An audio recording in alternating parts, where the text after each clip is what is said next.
There is a very close relationship between vision and movement.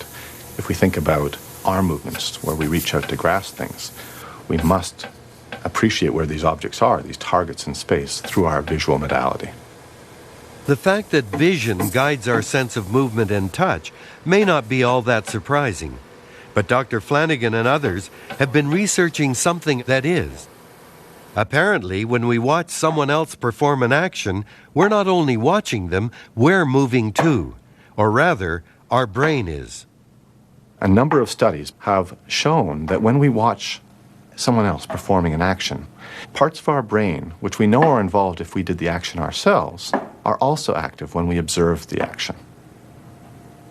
And so this has led to the hypothesis that when we observe another person acting and attempt to understand what they're doing, we activate in our own brain at least parts of our motor system in synchrony with the person we're watching. By simulating, in a sense, what they're doing in our own nervous system, this allows us to understand what they're up to.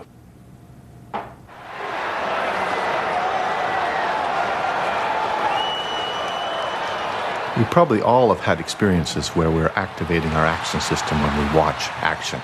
If you're a sports fan and you're watching your favorite sport and your favorite team scores, you might feel tense and move as they move. If you're really into the game, you can almost feel yourself moving. In fact, you might be moving a little bit as they move in a way that's somewhat correlated to the movement you're watching. Now, we tend to suppress these movements, so we're not up running around like the person we're watching, but you can actually see people moving as they watch games. These are examples that intuitively are very similar to the kinds of things we study in the lab when we look at eye movements in action observers. So if by watching someone move, we activate our own touch and movement systems, is there an application for someone like Ian Waterman?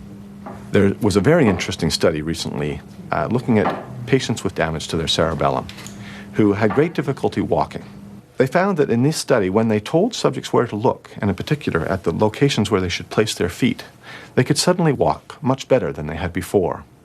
So that opens up the idea that we may be able to help people learn tasks by telling them where to look and at the right times.